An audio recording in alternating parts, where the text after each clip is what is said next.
Episode 18। Jalandhar की अदालत में जब उसे पेश किया गया तो शहर में खबर आम हो गई थी कि मशहूर डाकू जबरू को आज अदालत में पेश किया जाएगा। लोग अदालत में जबरू को देखने के लिए जमा हो गए। जीत कौर अपनी मासी के यहाँ करतारपुर वाले गांव में थी। उसका ताया गिरंथी जालंधर में ही था। वो अदालत में तो नहीं गया, लेकिन उसने गुरबानी पढ़कर उस दिलेर मुसलमान के हक में अपने वाहिगुरु से बड़ी दुआ मांगी। अदालत की अपनी कार्रवाई होती है। तारीख पड़ गई। जबरू को इसी तरह पुलिस की हिफाजत में दिल्ली पहुंचा दिया गया। पुलिस के पास सिवाय जालंधर वाले खून के और किसी वारदात के बारे में कोई सबूत नहीं था। किसी कत्ल का कोई ऐनी गवाह नहीं था। यही सूरत हाल कमाले के भी केस में थी। पुलिस उन दोनों को फांसी लगवाने के लिए सर तोड़ कोशिश कर रही थी, मगर अदालत के सामने एक कत्ल का भी सबूत पेश ना कर सकी। जबरू और कमाले पर मुकदमे चलते रहे। वक्त गुजरता गया। इस दौरान लिली और पामिला भी एक दूसरे से मिलकर आपस में बहुत सलाह मशवरे करती कि वो उन दोनों को कैसे बचा सकती हैं, मगर वो कुछ नहीं कर सकती थी। 14 अगस्त 1947 का तारीखी दिन करीब आ रहा था। क़याम पाकिस्तान का ऐलान होने ही वाला था। इस दौरान पंजाब में हालात बहुत कशीदा हो गए। मशरक़ी पंजाब से मुसलमान निकलना शुरू हो गए थे। कमाले को एक केस में 10 साल कैद की सज़ा सुना दी गई। 11 अगस्त को जबरू की जालंधर में तारीख थी।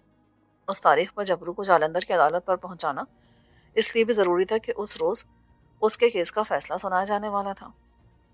मेरठ से आगे पंजाब में सड़क का रास्ता महफूज नहीं रहा था। पुलिस ने जबरू को बजरिया ट्रेन जालंधर पहुंचाने का फैसला किया और 10 अगस्त की रात 9 बजे जबरू को साथ लेकर पुलिस पार्टी जालंधर रवाना हो गई। पार्टी में जालंधर पुलिस के आदमी और इलाका थानेदार मकन लाल भी शामिल थे। जबरू के पाँव में बेड़ियां डाल दी गई थी। उसे हथकड़ी भी लगी थी। पुलिस ने उसे डब्बे में अपने दरमियान इस तरह बिठा रखा था कि इधर उधर नहीं हो सकता था। ट्रेन को सुबह जालंधर पहुंचना था। उस ट्रेन में सिर्फ एक डब्बा पुलिस का था, बाकी सब डब्बे मुसाफिरों के थे। हालात की नज़ाकत के बायस दिल्ली से पंजाब की तरफ लोग सफ़र करते थे। अक्सर डब्बे तकरीबन खाली पड़े थे। गाड़ी जब अम्बाले पहुंची तो वहां से मुसाफिर महाजरीन की बड़ी तादाद डब्बों में सवार हो गई। ट्रेन अम्बाले से चली तो सरहिंद के स्टेशन पर रुक गई। यहाँ से भी लुटे पिटे मुसलमान महाजरीन डब्बों में सवार हो गए। यहाँ ट्रेन आधा घंटा रुकी। असल में गार्ड और इंजन ड्राइवर के दरमियान इख्तिलाफ पैदा हो गया था। गार्ड मुसलमान था। वो ट्रेन को आगे लुधियाना जालंधर की तरफ नहीं ले जाना चाहता था, क्योंकि उसे एहसास हो गया था कि हालात सख्त मखदूश हैं और रास्ते में कई हिंदू सिख बलवाई ट्रेन पर हमला ना कर दें। मगर इंजन ड्राइवर जो हिंदू था, मुसर था कि वो ट्रेन को अमृतसर जरूर पहुंचाएगा। ये उसकी ड्यूटी है। जबरू के साथ जो पुलिस पार्टी थी उसकी क़यादत थानेदार मकन लाल करा था। उसने बीच में मदाखलत करते हुए कहा कि ट्रेन वापस नहीं जाएगी बल्कि आगे जाएगी। उसे इस बात की फिक्र थी कि सुबह जबरू की अदालत में पेशी है और उसका फैसला सुनाया जाने वाला है। वैसे भी अभी ट्रेनों पर इतनी शिद्दत से हमले शुरू नहीं हुए थे। सिर्फ गांव देहात और शहरों के खास खास मोहल्लों में मुसलमानों के मकान नजर आतिश करके उन्हें कत्ल किया जा रहा था। गार्ड ने थानेदार से कहा, अगर आप इस बात का जिम्मा लेते हैं कि ट्रेन पर हमला नहीं होगा और मुसाफिरों और ट्रेन को कोई नुकसान नहीं पहुंचेगा, तो मैं आपकी जिम्मेदारी पर ट्रेन को आगे जाने की इजाजत दे देता हूँ। मकन लाल बोला, गार्ड साहब, आप चिंता क्यों करते हैं? हमारे पास इतना असलहा मौजूद है कि अगर हमला हुआ ना तो बलवाइयों को भगा देंगे। आप गाड़ी चलाएं। हमें सुबह 9 बजे से पहले पहले जालंधर की अदालत में मुजरिम को पेश करना है। ट्रेन सरहिंद रेलवे स्टेशन से रात की तारीकी में आगे चल पड़ी। फिर ट्रेन ने रफ्तार पकड़ ली। खन्ना गुजर गया। पायल का रेलवे स्टेशन गुजर गया। अब लुधियाना ज्यादा दूर ना था। रात के कोई 3 बजने वाले होंगे। मकन लाल की हिदायत पर तमाम डब्बों की बत्तियां बुझा दी गईं। ट्रेन मामूल की रफ्तार से अंधेरी फिजा में लुधियाने की तरफ बढ़ रही थी कि अचानक ट्रेन को एक जबरदस्त धचका लगा। धचका इतना शदीद था कि ट्रेन का इंजन और अगली 3 बोगियां पटरी से उतरकर खेतों में गिर पड़ी। इन बोगियों में पुलिस का डब्बा भी शामिल था। वहां कयामत मच गई। चीहो पुकार से कान पड़ी आवाज सुनाई नहीं देती थी। साथ ही हर हर महादेव, सत श्री अकाल के नारे लगने लगे और गोलियां चलनी शुरू हो गईं। हिंदू सिख बलवाइयों के एक बहुत बड़े जत्थे ने ट्रेन पर हमला कर दिया था। जबरू डब्बे की दरमियान वाली सीट में 2 पुलिस कांस्टेबलों में घिरा बैठा था। ट्रेन को जब शदीद धचका लगा तो एक कड़ाके की आवाज बुलंद हुई और जबरू अपनी सीट से खुद ब खुद उछलकर सामने वाली खिड़की से टकराता हुआ डब्बे के बाहर जा गिरा। पहले तो उसकी समझ में कुछ ना आया कि ये क्या हो गया। सब कुछ आनन फानन हुआ था। धचका इतना जबरदस्त था कि उसकी हथकड़ी की जंजीर कांस्टेबल की पेटी से निकल गई थी। जबरू के सर में एक तरफ सख्ती से उठ रही थी, मगर वो भी किसी कदर बदहवासी के आलम में था। उसके सामने ट्रेन के डब्बे रेलवे लाइन की दूसरी तरफ पड़े थे और लोगों की चीखों की आवाजें आ रही थीं। एक लम्हे के बाद जबरू समझ गया कि ट्रेन पर हमला हो गया है और ट्रेन उलट गई है। बलवाइयों ने आगे रेलवे लाइन को उखाड़ दिया था। हर हर महादेव और सत श्री अकाल के नारे, औरतों बच्चों की चीखों पुकार, मर्दों का शोर और गोलियों के धमाके। जबरू ने अपने आसपास अंधेरे में देखकर अंदाजा लगाया कि वो ट्रेन के डब्बे से उछलकर झाड़ियों में गिरा था और अभी तक वहीं पड़ा हुआ था। उसके दोनों पैरों में बेड़ियां थीं, मगर दरमियान में लोहे का गज नहीं लगाया गया था। उसके दोनों हाथ हथकड़ी से बंधे हुए थे। माथे से खून बह रहा था। उसे इल्म ना था कि जो पुलिस पार्टी उसे साथ लेकर जालंधर जा रही थी, उसका क्या हशर हुआ। दो नहंग गोलियां चलाते, नारे लगाते, घोड़े दौड़ाते उसके आगे से गुजर गए। जबरू ने सर नीचे कर लिया। औरतें अगवा हो रही थी। कत्ले आम हो रहा था। औरतों और बच्चों की अलमंगेज चीखों से जैसे आसमान फट गया था। जबरू ने सोचा कि यह मौका गनीमत है। उसे अपनी जान बचाकर वहां से किसी तरफ निकल जाना चाहिए। लेकिन वो भाग नहीं सकता था। सिर्फ वो मुश्किल चल सकता था। फिर वहां ऐसा कत्लेआम हो रहा था और ऐसी अंधाधुंध गोलियां चल रही थी कि वो खड़ा नहीं हो सकता था। उसने अपना रुख खेतों की तरफ किया और आहिस्ता आहिस्ता रेंगना शुरू कर दिया। उसे रेंगने में भी सख्त दिक्कत हो रही थी। उसके चारों तरफ मौत का भयानक रक्स जारी था। रेंगते रेंगते वो ट्रेन से कुछ दूर निकल गया।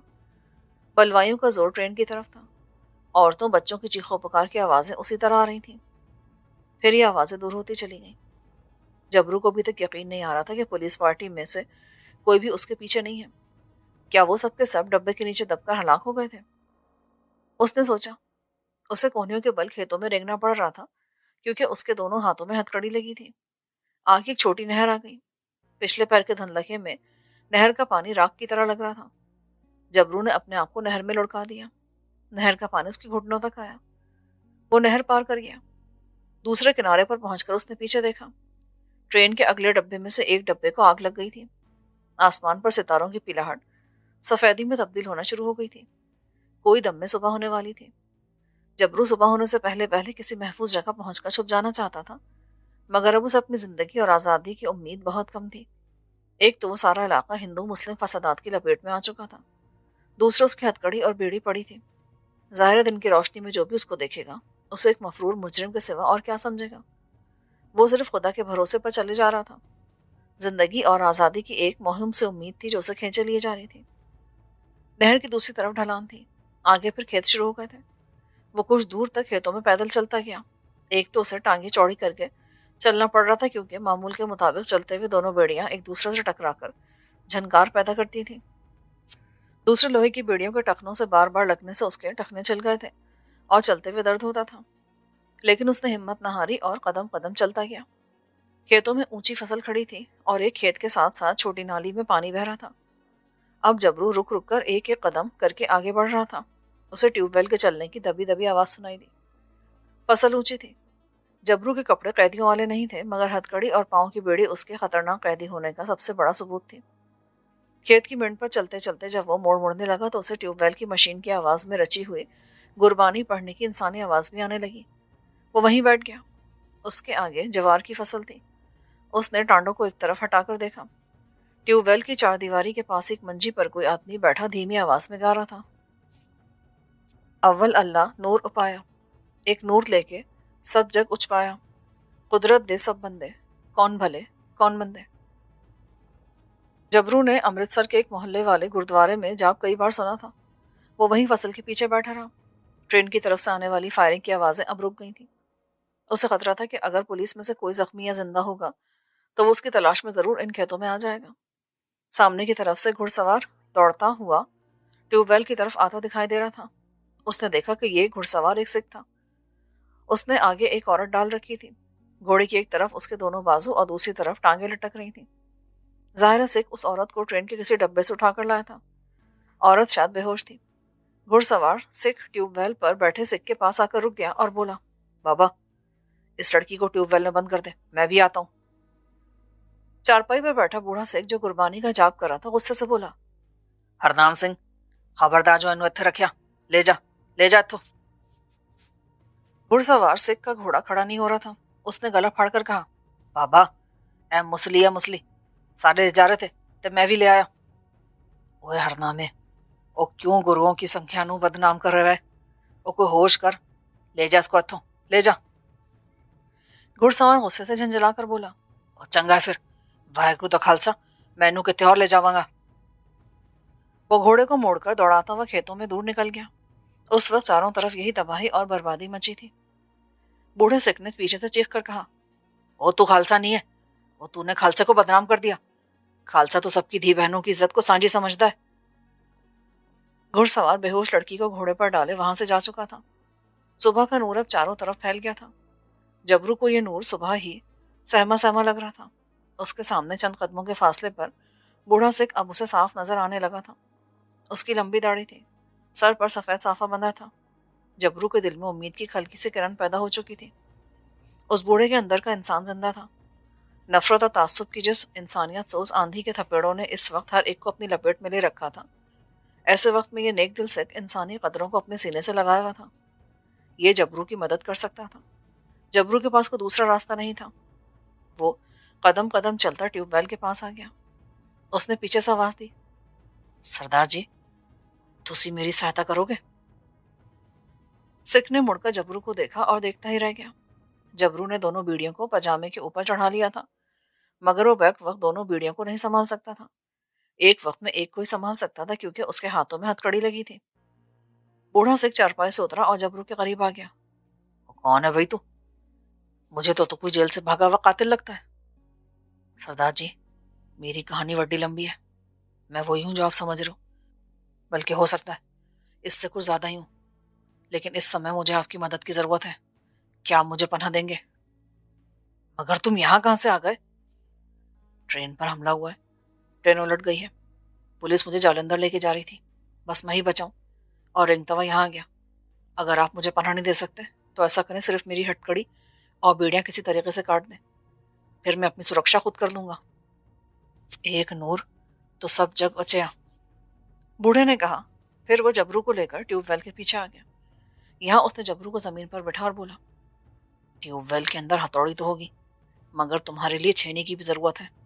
वो मेरे पास यहाँ नहीं होगी, फिर भी मैं देखता हूँ। बूढ़ा ट्यूबवेल के कुएं में उतर गया। ट्यूबवेल चल रहा था। उसके जनरेटर की धीमी धीमी घुमार फिजा में रची हुई थी। जबरू ट्यूबवेल की गोल दीवार से टेक लगाकर जमीन पर बैठ गया। उसने अपने टखनों को देखा, वो छिल गए थे। फिर माथे पर एक हाथ लगाया, वहां खून निकल निकल कर जम गया था। बूढ़ा सिख ट्यूबवेल में से एक हथौड़ा और लोहे की कली लेकर आ गया। उसने ईंट के ऊपर जबरू के दोनों हाथ रखे, लोहे की कली को हथकड़ी की चाबी वाली जगह में फंसाया और हथौड़े से जरब लगाई। 2-3 जरबे लगाने के बाद हथकड़ी खुल गई। जबरू के हाथ आजाद हो गए। अब उसने हथौड़ा बूढ़े के हाथ से ले लिया और थोड़ी सी कोशिश के बाद अपने पाँव की बेड़ियां भी तोड़ डाली। जबरू को यूं महसूस हुआ जैसे अब वो नहीं मर सकता। हालांकि चारों तरफ बलवाई मुसलमानों के खून के प्यासे फिर रहे थे। हिंदू हो या मुसलमान, आपसे झूठ नहीं बोलूंगा, मैं मुसलमान हूं। वाहेगुरु तुम्हारी रक्षा करे। मैं तुम्हारे लिए बस इतना ही कर सकता था। तुम मेरे भतीजे हरनामे को नहीं जानते। वो आ गया ना तो तुझे जिंदा नहीं छोड़ेगा। मैं बड़ा कमजोर हूं, तेरी सुरक्षा नहीं कर सकूंगा। सरदार जी, आप कमजोर नहीं, आप बहुत ताकतवर हैं। वैसे मैं आपको आजमाइश में नहीं डालूंगा, चला जाऊंगा यहाँ से। बेटा, तुम्हारे माथे पर जख्म है, खून भी जमा हुआ है। यहाँ चौपचे पर इसे धोकर मेरा साफा बांध लो। तुम्हारी दाढ़ी मुझे काफी बड़ी हुई है, साफा बांध लोगे तो सिख लगोगे।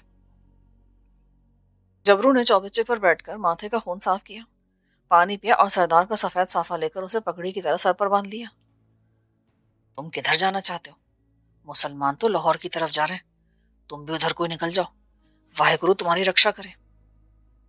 उसने अपनी सदरी की जेब में हाथ डालकर 6-7 रुपए निकालकर जबरू को दिए। पुत्र, मेरे पास बस यही कुछ है, अब निकल जाओ। और नामे का कोई पता नहीं कि वो कब यहाँ वापस आ जाए। उन सब की आंखों में खून उतरा हुआ है, आगे कुछ नहीं पता क्या होने वाला है। अब तुम जाओ पुत्र। जबरू ने सिक्का हाथ अपने दोनों हाथों में लेकर माथे पे लगाया और लुधियाने की तरफ चल पड़ा। पीछे से बूढ़े ने आवाज लगाई, आगे खाल आएगा, उसके साथ साथ जाना।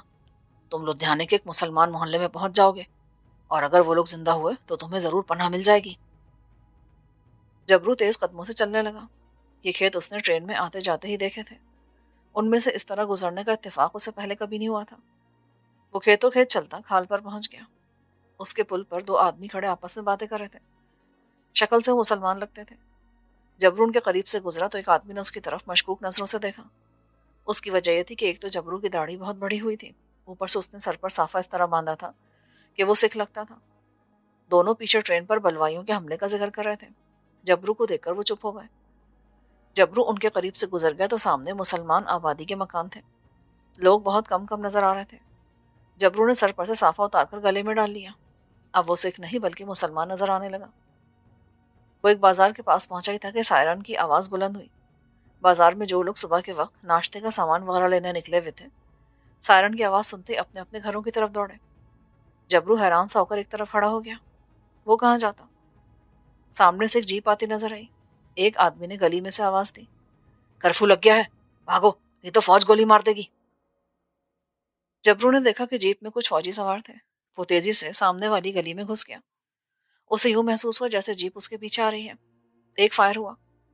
جبرو کو جو سامنے مکان نظر آیا وہ اسی کے ڈیوڑی میں داخل ہو گیا اور دروازہ بند کر لیا۔ اندر سے کسی نے آواز دی، کون ہے ڈیوڑی میں؟ جبرو نے کوئی جواب نہ دیا اور وہیں بند دروازے کے ساتھ لگ کے کھڑا رہا۔ ایک اونچا لمبا بھاری بدن والا آدمی سامنے والا دروازہ کھول کر ڈیوڑی میں آ گیا۔ کیا بات ہے بھائی، کون ہو تم؟ میں بازار سے گزر کر گھر جا رہا تھا کہ کرفیو لگ گیا، فوجی جیپ نے فائر کیا، میں جان بچا کر یہاں گیا۔ مگر کرفیو تو کل صبح 7 بجے تک لگا رہے گا۔ میں موقع پا کر چلا جاؤں گا۔ کیا تم مسلمان ہو؟ ہاں جی، میں مسلمان ہوں، میرا نام جبار ہے۔ آؤ اندر آ جاؤ۔ اس آدمی نے جبرو کو بیٹھک میں بٹھا دیا۔ لدھیانے میں تمہارا گھر کہاں ہے؟ جبرو کو لدھیانے کے محلوں اور گلی کوچوں کے نام معلوم نہیں تھے۔ اس نے یوں ہی کہہ دیا کہ میں اسٹیشن کے سامنے والے محلے میں رہتا ہوں۔ تمہارا پنجابی بولنے کا لہجہ لدھیانے کا نہیں ہے، سر سچ بتاؤ تم کون ہو اور اس شہر میں کہاں سے آئے ہو؟ میرے آگے جھوٹ مت بولنا۔ میرا نام اسلام شاہ ہے اور میں پولیس میں ASI ہوں۔ یہ تمہارے ماتھے پر زخم کا نشان کیسا ہے؟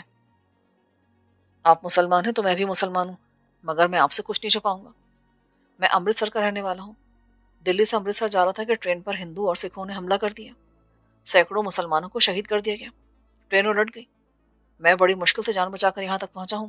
بس یہی ہے میری کہانی۔ اسلام شاہ نے اپنے چھوٹے بیٹے داؤد کو بھی بیٹھک میں بلا لیا اور اسے بتایا کہ پیچھے ٹرین پر جو سکھوں نے حملہ کیا ہے یہ اس ٹرین سے بچ کر آیا ہے۔ داؤد جبرو کے پاس بیٹھ گیا۔ ان دونوں کے چہرے فکر مند تھے۔ اسلام شاہ نے پوچھا، کتنے مسلمان شہید ہوئے ہوں گے؟ کچھ کہا نہیں جا سکتا جناب۔ حملہ رات کے پچھلے پہر ہوا، بڑی گولیاں چلی، مسلمان مہاجرین نہتے تھے، وہ کیا مقابلہ کرتے؟ میرے خیال میں شاید ہی کو زندہ بچا ہوگا۔ ٹرین کے الٹنے سے میں اچھل کر باہر کھیت میں نہ گرتا تو اس وقت میں بھی زندہ نہ بچتا۔ لگتا ہے ان لوگوں نے یہاں کے مسلمانوں کے خلاف پہلے سے ہی ساری منصوبہ بندی کر رکھی ہے، ورنہ مسلمان پولیس سے اسلحہ نہیں لے لیا جاتا۔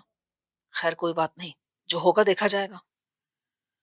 شاہ جی کا بیٹا بولا، میں نے اچھا کیا نا جو بال بچوں کو پہلے ہی لاہور بھجوا دیا، ابا جی یہاں قیامت آنے والی ہے۔ تو پھر کیا ہوا؟ ہم نے بھی تو کوئی چوڑیاں نہیں پہنی ہوئی، حملہ ہوا تو ڈٹ کر مقابلہ کریں گے، ایک دن تو مرنا ہی ہے۔ پاکستان کے لیے جان دیں گے تو آخرت میں سرخرو ہوں گے۔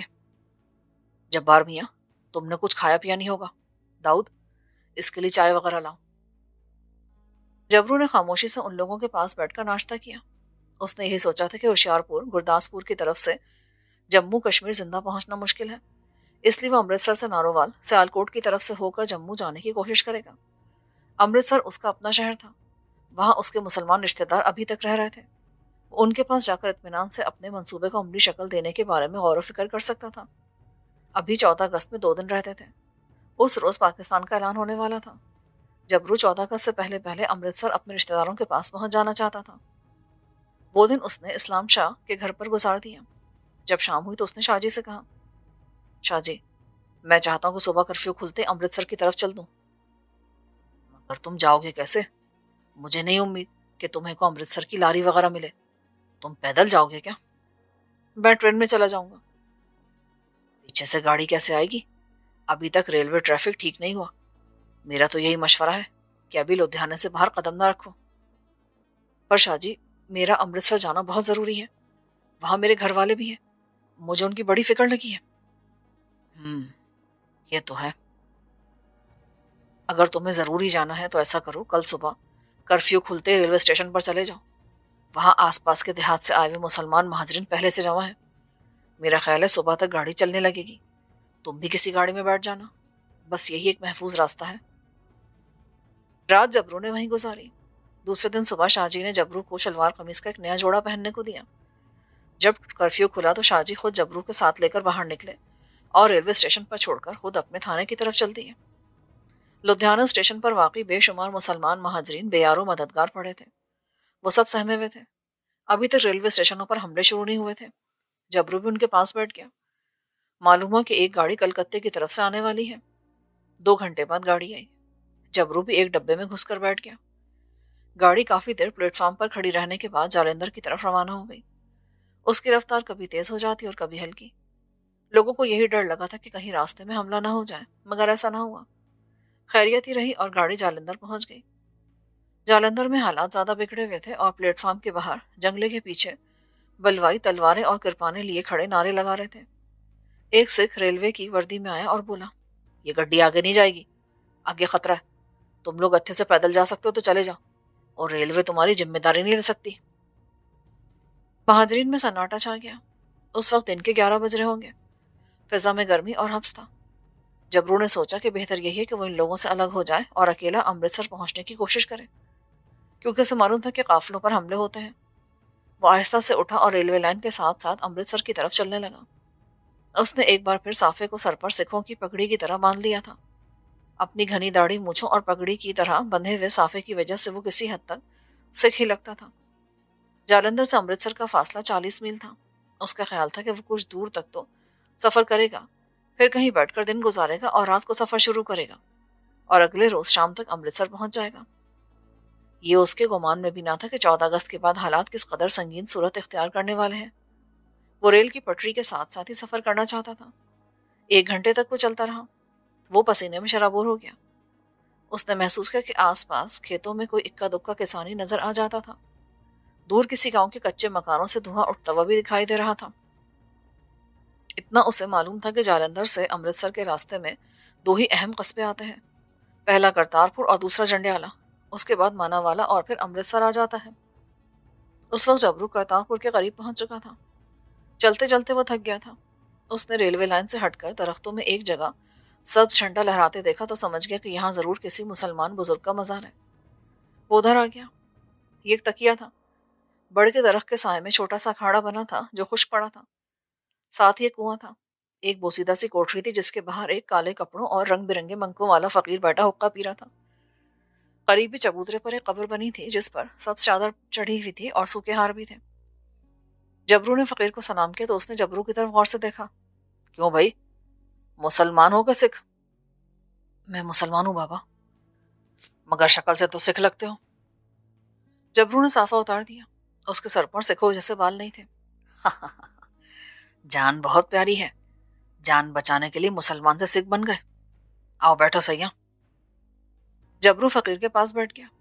हुक्का पियोगे? नहीं बाबा, मैं हुक्का नहीं पीता। इधर किधर फिर रहे हो?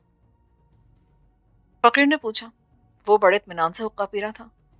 आग और खून के इस तूफान में फकीर को इतना पुरसुकून और मुतमईन देखकर जबरू को हैरत हो रही थी। लुधियाना में गाड़ी पर हमला हो गया। वहां से किसी न किसी तरह भागकर जालंधर पहुंचा। वहां गाड़ियां बंद हो गई। अब पैदल अमृतसर जा रहा हूं।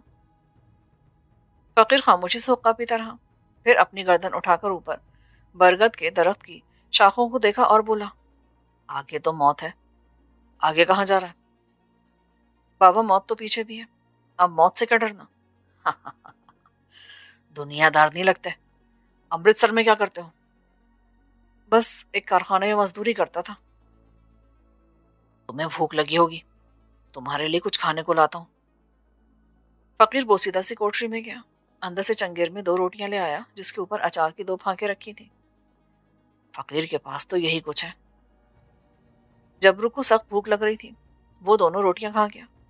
कुएं का ठंडा पानी पिया तो उसके तन बदन में एक नई तवानाई सी आ गई। अब क्या इरादा है तुम्हारा? पैदल ही अमृतसर जाओगे? हाँ बाबा, और क्या कर सकता हूँ? अमृतसर यहाँ से ज्यादा दूर नहीं है। हाँ, करतारपुर तो तुम पहुंच ही गए हो। आगे जंडियाला है और फिर अमृतसर आ जाएगा। मैंने सुना है कि कल परसों पाकिस्तान का ऐलान होने वाला है। सुना तो मैंने भी है। अच्छा है, मुसलमानों को अपना एक मुल्क मिल जाएगा। بابا قائد اعظم نے تو کمال ہی کر دیا، خون بڑا بہا ہے، خون بڑا بہے گا۔ خیر، ایسا تو ہوتا ہی ہے، اسلام کی فتح ہو گئی ہے۔ اتنے میں دور سے ست سری اکال کے نعرے سنائی دیے۔ جبرو چوکس ہو گیا۔ فقیر نے اس طرف دیکھا جدھر سے نعروں کی آوازیں آنے لگی تھی۔ پتر، سکھوں کا جتھا اتھے ہی آ رہا ہے، تو بھاگ جا یہاں سے۔ بابا، تم بھی میرے ساتھ نکل چلو۔ کہاں نکل چلوں؟ کیا وہاں کوئی دوسرا خدا ہے؟ خدا نے بچانا ہوگا تو یہیں بچا لے گا، تم بھاگ جاؤ۔ جاؤ، یہ لوگ اندھے ہو گئے ہیں، ان کی آنکھوں میں خون اترا ہوا ہے۔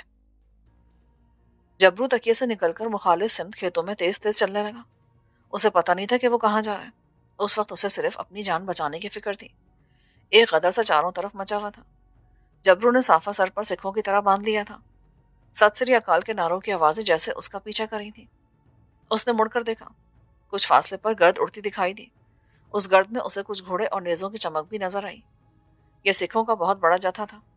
کچھ فائر بھی ہوئے۔ جبرو نے اپنی رفتار تیز کر دی۔ جتھا تکیے میں پہنچ چکا تھا۔ نعرے چیخوں کی طرح بلند ہو رہے تھے۔ جبرو نے بھاگنا شروع کر دیا۔ وہ نہتا اس جتھے کا مقابلہ نہیں کر سکتا تھا۔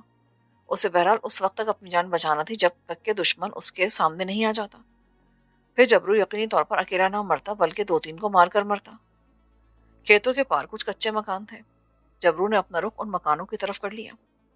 اس کا خیال تھا کہ تکیہ ہے، تکیے میں بھی ایک مزار ہے، ضرور یہ گاؤں مسلمانوں کا ہوگا، اسے یہاں پناہ مل جائے گی۔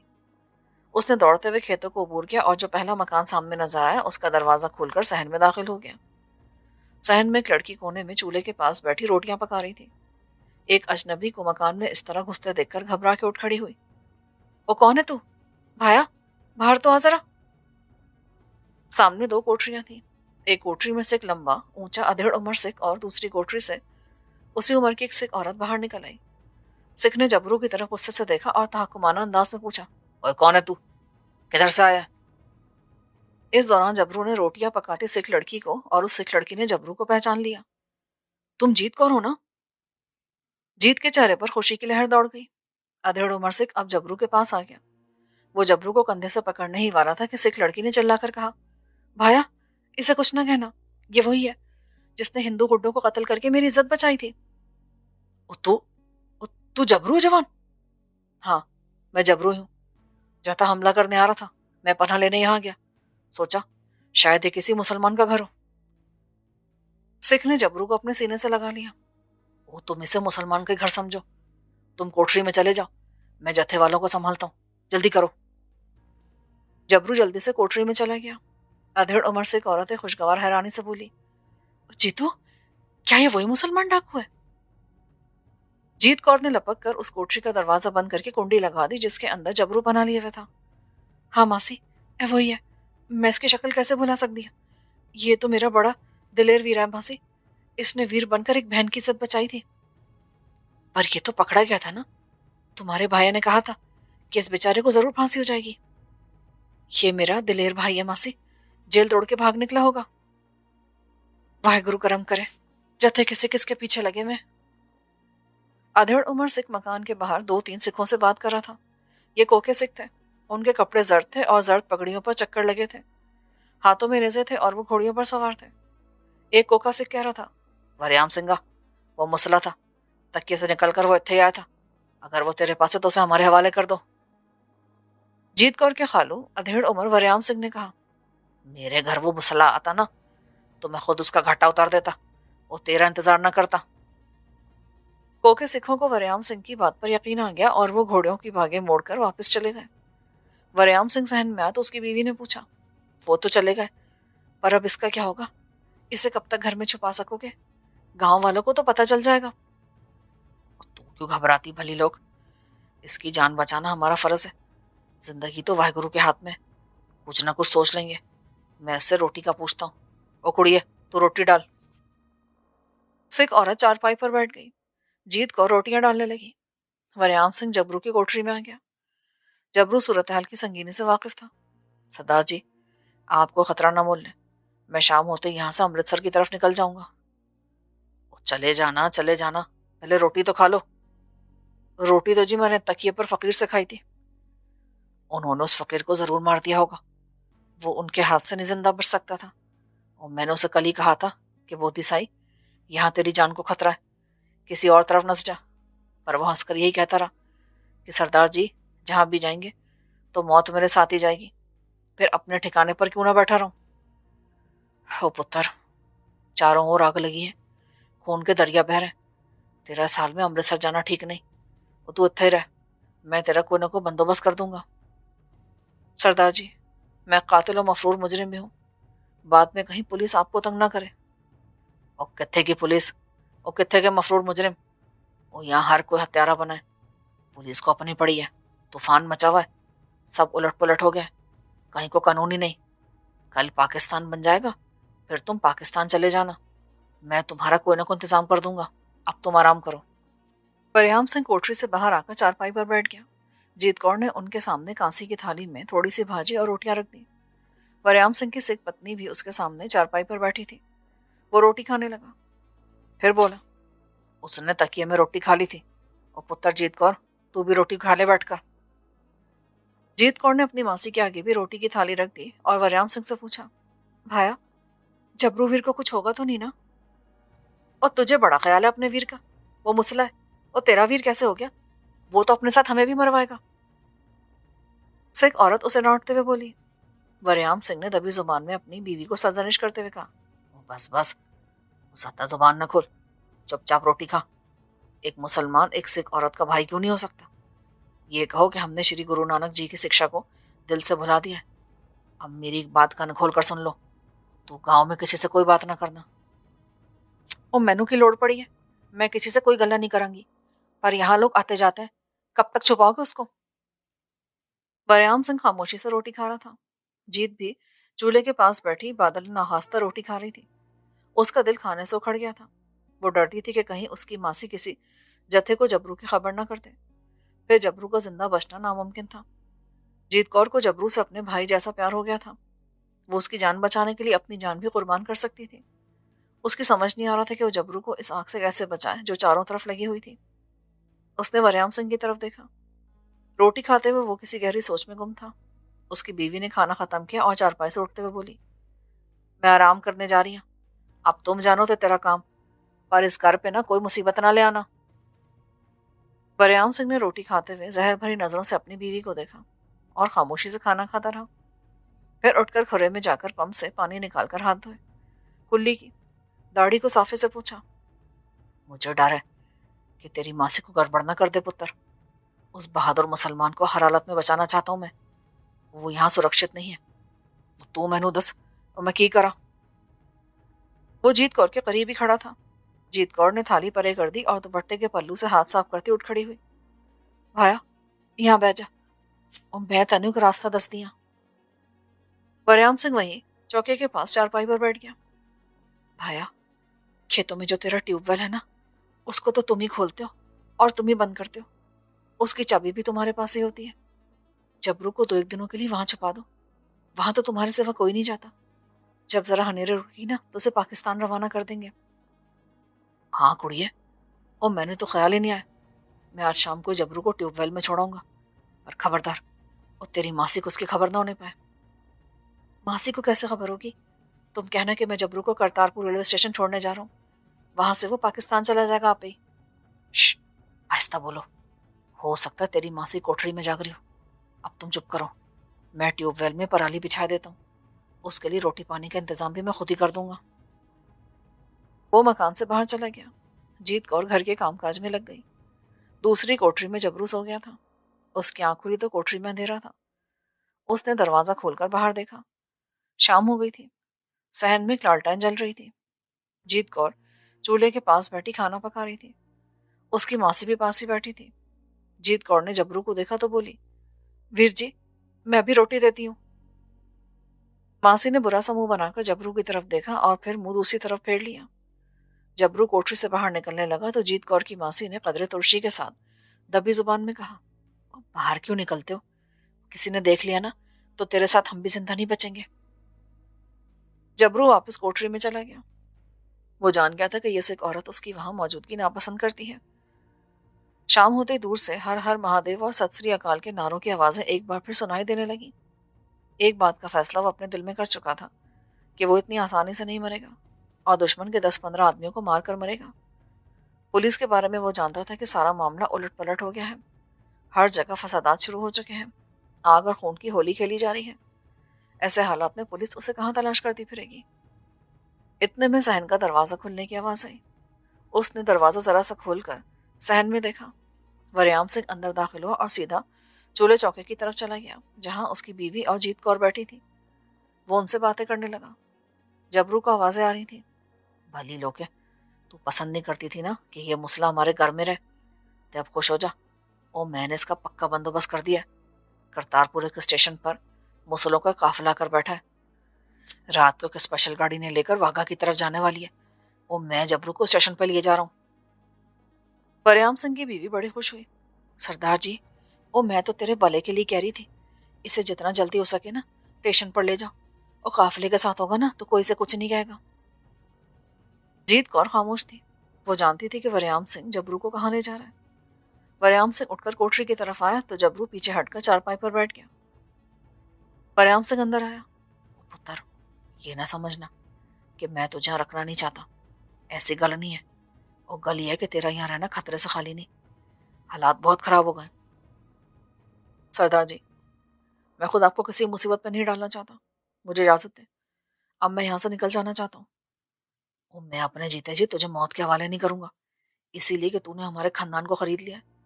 ہماری آنے والی نسلوں کا بھی فرض بن گیا ہے کہ وہ تیری آنے والے نسلوں کے نام و ناموس کی حفاظت کریں۔ اٹھ میرے نالا، میں آج تجھے ایسی جگہ لے کر جا رہا ہوں جو یہاں سے بہت محفوظ ہے۔ وریام سنگھ جبرو کو ساتھ لے کر نیم روشن صحن میں سے گزرا تو چولہے کے پاس بیٹھی 2 عورتیں اسے دیکھ رہی تھیں۔ ایک وریام سنگھ کی بیوی تھی جس کے چہرے پر اطمینان تھا کہ مصیبت اس کے گھر سے جا رہی ہے۔ دوسری جیت کور تھی جس کے چہرے پر غم و فکر کی پرچھائیاں تھیں کہ واحد گرو اس کے ویر جبرو کی جان کی حفاظت کرے۔ وریام سنگھ مکان کے پیچھے والی کھائی کی طرف سے ہو کر ٹبے کے پاس کھیتوں میں بنے ہوئے ٹیوب ویل کے پاس آ گیا۔ اندھیرے میں جبرو نے ٹیوب ویل کی گول دیوار والی کوٹری کو دیکھا تو سمجھ گیا کہ وریام سنگھ اسے یہاں چھپانے لایا ہے۔ اس نے جیب سے چابی نکالی، دائیں بائیں کھیتوں پر ایک نگاہ ڈالی اور ٹیوب ویل کا دروازہ کھول دیا۔ لکڑی کا زینہ نیچے ٹیوب ویل کے کنویں میں جاتا تھا، وہاں ٹیوب ویل کا پرانا جنریٹر لگا تھا۔ تم یہیں ٹھہرو، میں نیچے جا کر تمہاری جگہ بناتا ہوں۔ اس نے جیب سے موم بتی نکال کر روشن کی اور زینہ اتر کر نیچے چلا گیا۔ نیچے جا کر اس نے 2-4 چیزوں کو ادھر ادھر کیا اور منہ اوپر کر کے بولا، پتر نیچے آ جا۔ نیچے ساری جگہ پرانے طرز کے دیسی ٹائپ کے ٹیوب ویل جنریٹر نے گھیر رکھی تھی۔ ارد گرد پر اتنی جگہ تھی کہ جبرو لیٹ سکتا تھا۔ وریام سنگھ نے موم بتی ایک طرف لگا دی۔ یہ ٹیوب ویل آج سے بہت عرصہ پہلے میرے تائے نے لگایا تھا۔ وہ علاقے کے ایک ڈاکو سے مل کر ریاستوں میں جا کر ڈاکے ڈالا کرتے تھے، راجواڑوں میں سے ہیرے جواہرات لوٹ کر لاتے تھے اور ایتھے چھپا دیا کرتے تھے۔ جبرو بے دلی سے اس کی باتیں سن رہا تھا۔ وریام سنگھ اٹھا اور سامنے ٹیوب ویل کی گول دیوار کے ساتھ لگا لکڑی کا تختہ پیچھے ہٹا دیا۔ جبرو نے موم بتی کی روشنی میں دیکھا کہ وہاں ایک کھڑکی جتنا شگاف تھا جس میں درخت کی سوکھی شاخیں بھری ہوئی تھیں۔ وریام سنگھ نے درخت کی ٹہنیاں اندر کو کھینچ لی۔ جبرو بڑے غور سے شگاف کو دیکھ رہا تھا۔ وریام سنگھ نے شگاف کے اندر سر ڈال کر جھانکا، پھر جبرو کی طرف دیکھ کر بولا، آج بڑی مدت کے بعد میں نے یہ تختہ یہاں سے ہٹایا ہے۔ یہ خفیہ راستہ ہے جو باہر ٹبے کے پاس کھائی کے کنارے توت کے درختوں اور جھاڑیوں میں جا نکلتا ہے۔ یہ سرنگ میرے تائے اور اس کے ساتھی نے بنائی تھی۔ وہ اس سرنگ کے راستے یہاں لا کر ہیرے جواہرات چھپا دیتے تھے۔ میں ان دنوں 15-16 سال کا تھا۔ تائے کا دیہانت ہو گیا، اس کا ساتھی ڈاکو پولیس مقابلے مارا گیا۔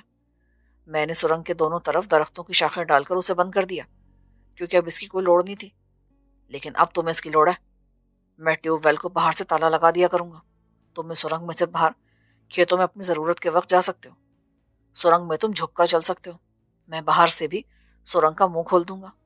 یہاں اگر کوئی آ بھی گیا تو تم سرنگ کے ذریعے اپنی جان بچا سکتے ہو۔ ویسے ٹیوب ویل پر تالا دیکھ کر کوئی سے توڑنے نہیں آئے گا نیچے۔ تم یہاں بیٹھو، میں تمہاری لیے روٹی، چادر اور سرہانہ لے کر آتا ہوں۔ جبرو کو وہاں اپنا آپ قیدی سا محسوس ہونے لگا۔ سردار جی، آپ کا بڑا شکر گزار ہوں، پر جتنی جلدی ہو سکے میں یہاں سے امرتسر چلا جانا چاہتا ہوں۔ اب تو میں آپ سے یہی کہوں گا کہ آپ مجھے آج رات یہاں سے نکل جانے کی اجازت دے دیں۔ وریام سنگھ ٹیوب ویل کے بڑے پہیے کے پاس بیٹھا تھا۔ تم سمجھتے ہو کہ میں تمہیں جان بوجھ کر یہاں سے جانے نہیں دیتا؟ باہر کیا قیامت مچی ہے تمہیں شاید اس کا علم نہیں ہے۔ اس سارے علاقے میں کوئی مسلمان زندہ نہیں بچا۔ اب میں تمہیں زیادہ نہیں بتانا چاہتا، بس یوں سمجھ لو کہ انسان درندہ اور وحشی ہو گیا ہے۔ کل 14 اگست ہے، پاکستان کا اعلان ہونے والا ہے۔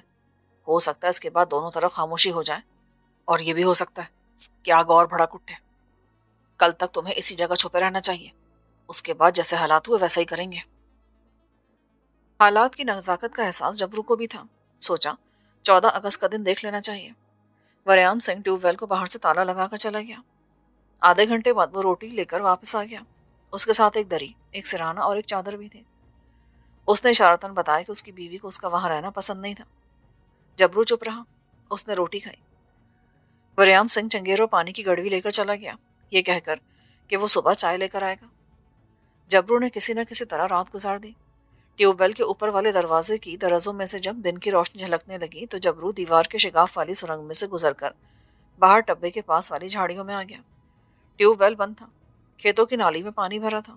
جبرو نے اسی پانی سے منہ ہاتھ دھویا اور جھاڑیوں میں سے نکل کر کھیتوں پر نظر ڈالی۔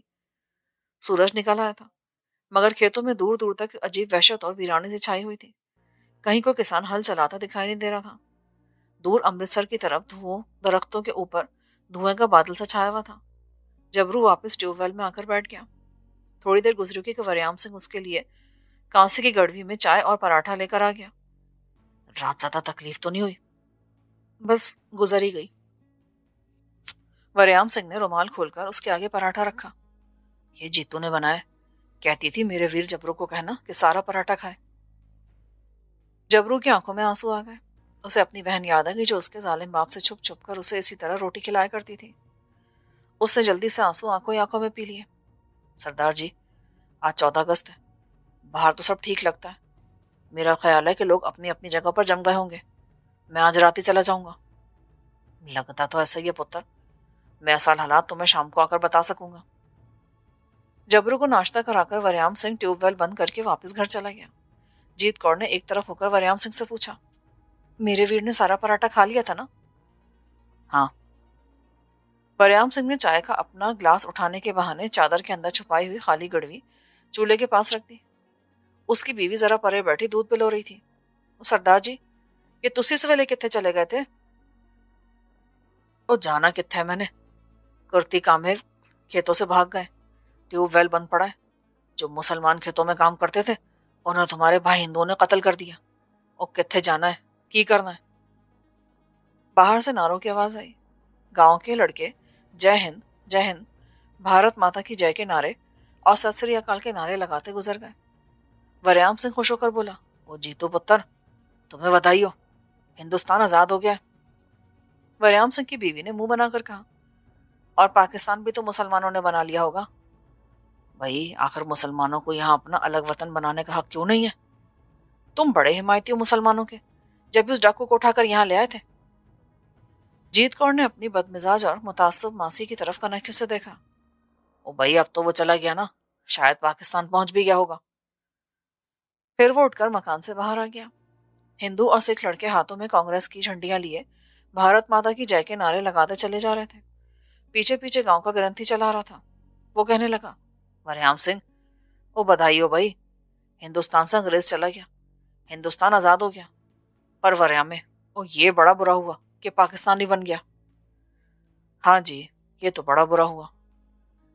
گرنتھی بابا فرید کی بانی، گلیاں چکڑ دور گھر نال میرا پیارے بہنوں۔ وہ گنگناتا ہوا آگے نکل گیا۔ وریام سنگھ واپس آ کر اپنی کوٹری کی طرف تحمل لینے جا رہا تھا کہ دور سے گولیاں چلنے کی آواز آنے لگی۔ وہ وہیں رک گیا۔ گولیاں ایسے چل رہی تھی جیسے کہیں جنگ لڑی جا رہی ہو۔ جیت کور سہم گئی۔ وریام سنگھ بولا، لوگ ہندوستان آزاد ہونے کی خوشیاں منا رہے ہیں، چنتا کی کوئی بات نہیں۔ اکالی سکھوں کا ایک گھڑ سوار جتھا گولیاں چلاتا، جو بولے سو نہال کے نعرے لگاتا گاؤں کے باہر کھیتوں سے گزر گیا۔ وریام سنگھ سمجھ گیا کہ آس پاس کے دیہات میں مسلمانوں کا قتل عام شروع ہو گیا ہے۔ ٹیوب ویل کے اندر بیٹھا جبرو بھی فائرنگ اور نعروں کی آوازیں سن رہا تھا۔ اس کا جی چاہا کہ باہر نکل کر دشمنوں کا مقابلہ کرے اور دشمنوں پر گولیاں چلاتے ہوئے وہاں سے نکل جائے، یا دشمن کو گولیوں سے چھلنی کر کے خود بھی چھلنی ہو جائے۔ ایک بات اس پر واضح ہو گئی تھی کہ 14 اگست کو آزادی ملنے کے بعد حالات زیادہ ہی خراب ہو گئے تھے۔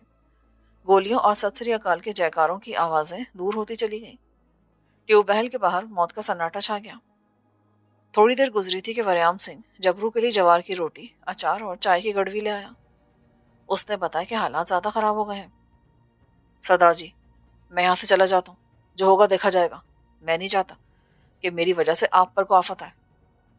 पुत्र, और मैंने तुझे शरण दी है, इसलिए कि मेरा फर्ज है। मैं तुझे अपने हाथों से मौत के हवाले नहीं करूंगा। लोगों की आंखें फिर गई हैं, तुम बाहर निकलकर ज्यादा देर तक जिंदा नहीं रह सकोगे। अमृतसर की तरफ तो बहुत ही कत्लेआम हो रहा होगा, और तुम अभी इसी जगह छुपे रहो। मैं इतने किसी को नहीं आने दूंगा। हालात जरा अच्छे हुए तो मैं खुद तुम्हें पाकिस्तान जाने वाले किसी काफिले में छोड़ाऊंगा। जबरू खामोशी से रोटी जहर मार करता रहा। वो पछता रहा था कि दिल्ली से क्यों निकला। अगर दिल्ली से निकलना ही था तो उसे भोपाल, झांसी की तरफ चले जाना चाहिए था, मगर उसके वहम गुमान में भी ना था कि हालात इतने खराब हो जाएंगे।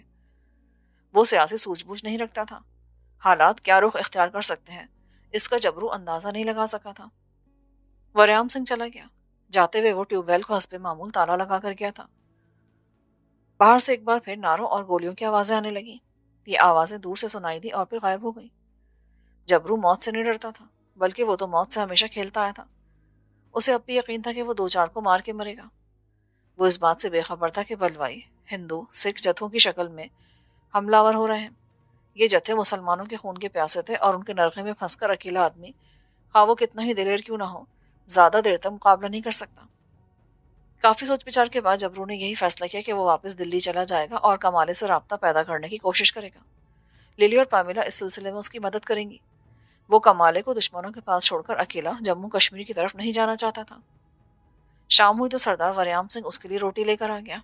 उसने जबरू को ताज़ा तरीन सूरत हाल से बाखबर करते हुए बताया कि लुधियाना, जालंधर, पटियाला, नाभिया, कपूरथला और पंजाब के सारे इलाकों में मुसलमानों को चुन चुनकर कत्ल किया जा रहा है और बचे कुछ लोग जाने बचाकर लंबे लंबे काफिलों की शक्ल में पाकिस्तान की तरफ जा रहे हैं।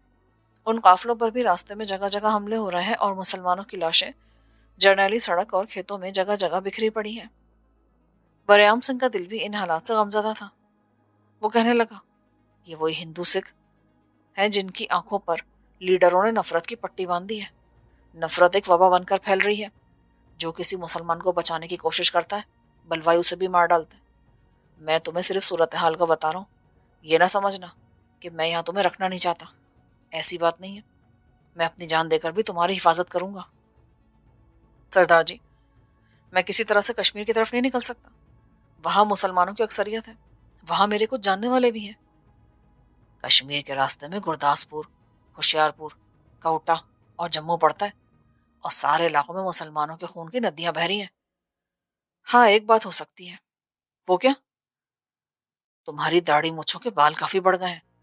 मैं तुम्हें इस तरह से पगड़ी बांध दूंगा कि तुम बिल्कुल सिख नजर आओगे। तुम्हें कड़ा और कृपान भी पहना दूंगा। यहाँ से निकालकर मैं तुम्हें अमृतसर ले चलूंगा। वहां रामगढ़ियों के गुरुद्वारे का ग्रंथी मेरा बड़ा गहरा मित्र है।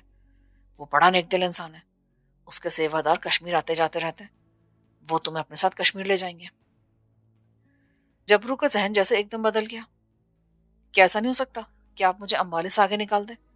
मैं दिल्ली चला जाऊंगा। वहां मेरे बहुत से दोस्त हैं, और दिल्ली के हालात मेरे ख्याल में पंजाब की तरह इतने खराब नहीं होंगे। वहां मुसलमानों की भी बहुत आबादी है। दिल्ली के हालात बड़े खराब हैं। फिर भी अगर तुम यही चाहते हो तो मैं तुमको अंबाले में छोड़ाऊंगा। जबरू को अंधेरे में किरण झिलमिलाती नजर आने लगी।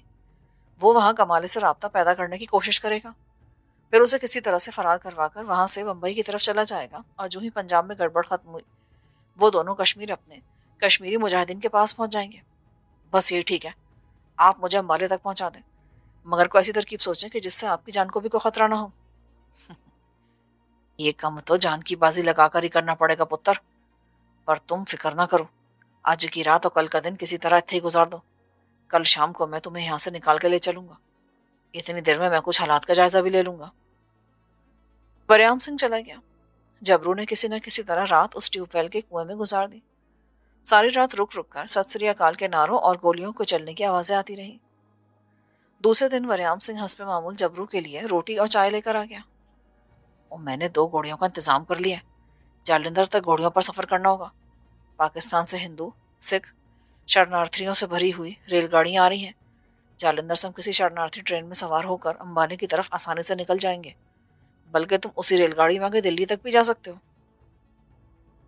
दोपहर के बाद वरयाम सिंह जबरू के लिए पीले रंग की एक पगड़ी, कड़ा और कृपान, तंग मोरी वाला खद्दर का पजामा और कुर्ता ले आया।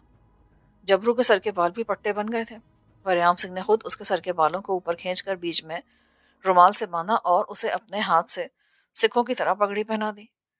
खद्दर का कुर्ता और पजामा पहनाया, गले में कृपान डाली और हाथ में लोहे का कड़ा भी पहना दिया। एक नजर देखने पर जबरू बिल्कुल सिख लग रहा था, उसे पहचानना मुश्किल था। बाहर के एकर के नीचे दोनों घोड़ियां तैयार खड़ी हैं। मैं ट्यूबवेल के दरवाजे की तरफ जाता हूँ, तुम सुरंग की तरफ से बाहर निकलना, मैं तुम्हें घोड़ियों के पास से मिलूंगा। वरयाम सिंह सीढ़ी चढ़कर ट्यूबवेल के दरवाजे में से बाहर निकल गया। उसने बाहर से ताला लगाया। जबरू ने दीवार के आगे से लकड़ी का तख्ता हटाया और सुरंग में दाखिल हो गया। वो सर नीचे किए दोनों हाथों से घास फूस हटाता सुरंग के बाहर दिन की रोशनी और खुली हवा में निकल आया। उसे यूं लगा जैसे किसी कब्र से बाहर निकल आया हो। धूप का रंग पीला और उदास था। एक अजीब वहशतनाक सी खामोशी चारों तरफ छाई हुई थी। खेतों में दूर दूर तक कोई आदमी नहीं था। जबरू टब्बे के पीछे तो केकर के दरख्तों के नीचे दो घोड़ियां खड़ी थीं जिन पर काठियां पड़ी थीं। एक घोड़ी पर वरयाम पहले से सवार था। जबरू को देखकर उसने इशारा किया। वो भी जल्दी से घोड़ी पर सवार हो गया। अब डरने और अपने आप को छुपाने की कोई लोड़ नहीं। अब तुम जबरू नहीं, उजागर सिंह हो, मेरे भतीजे, और मैं तुम्हें करतारपुर से अपने भाई के घर जालंधर ले जा रहा हूँ। वरयाम सिंह ने घोड़ी आके डाल दी। जबरू उसके पीछे चल पड़ा। वरयाम सिंह ने एहतियातन अपनी पिस्तौल साथ ले ली थी। खेतों से निकलकर कच्ची सड़क पर आते ही उसने घोड़ी की रफ्तार तेज कर दी।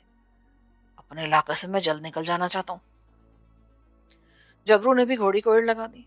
दोनों घोड़ियां कच्ची सड़क पर जालंधर की तरफ दौड़ने लगी। गांव की सरहद से बाहर उन्हें सामने से नहंग सिखों का एक जत्था आता मिला।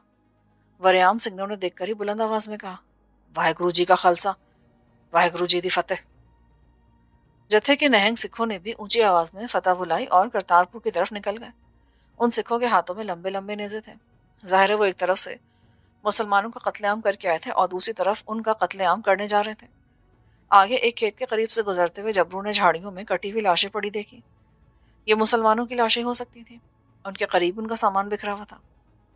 अपना ध्यान सीधा रखो जबरू पुत्र, अभी तुम्हें ऐसी और भी लाशें मिलेंगी। वाहेगुरु हमारे पाप माफ करें। खेतों, वीरान कलर, मैदानों और टूटे टब्बों में उनका सफर जारी रहा। रास्ते में उन्हें कई गांव मिले जहां मुसलमानों के मकानों में आग लगी थी और बलवाई उनके घरों को लूट रहे थे।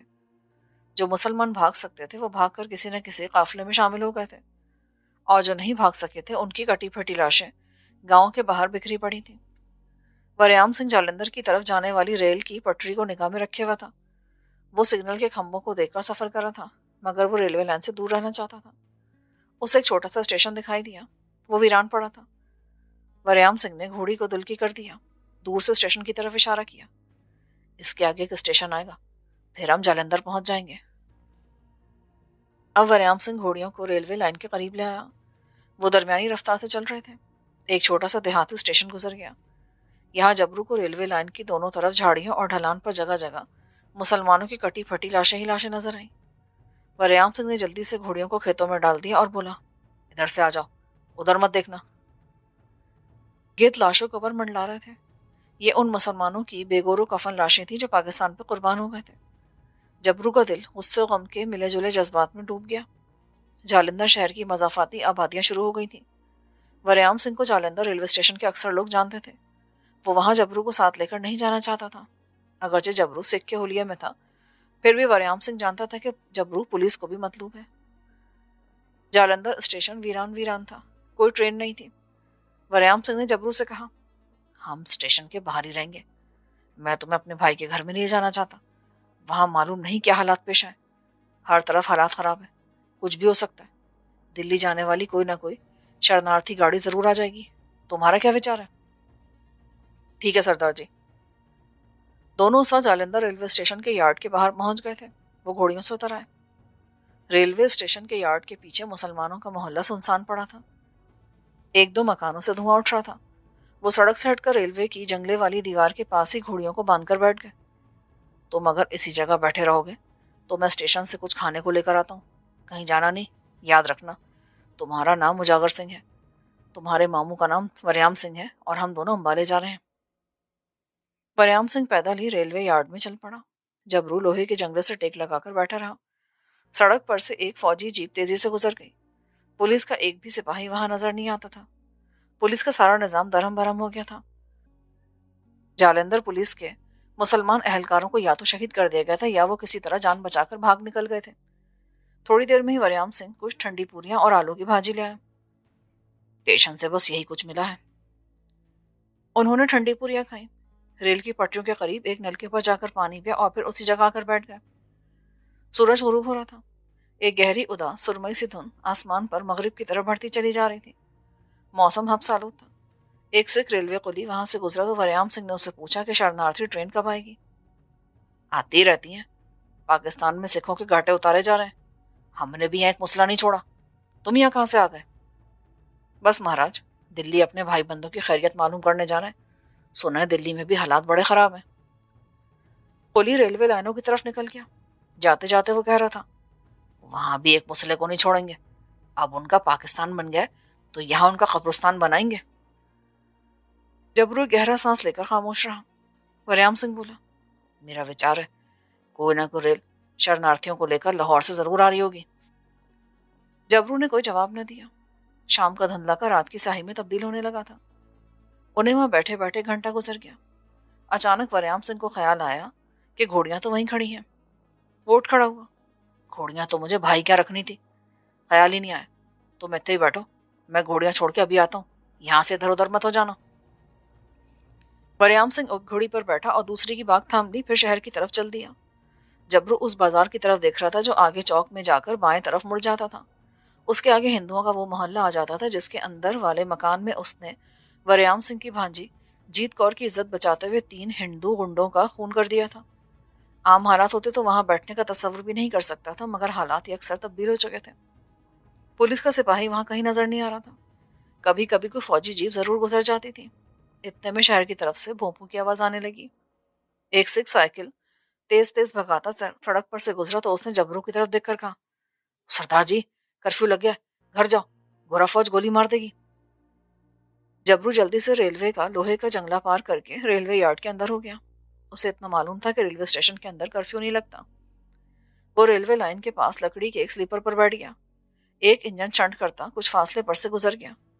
फिर स्टेशन की तरफ से इंजन की चीख की आवाज सुनाई दी और जबरू ने इंजन के आगे लगी हुई बत्ती की रोशनी देखी।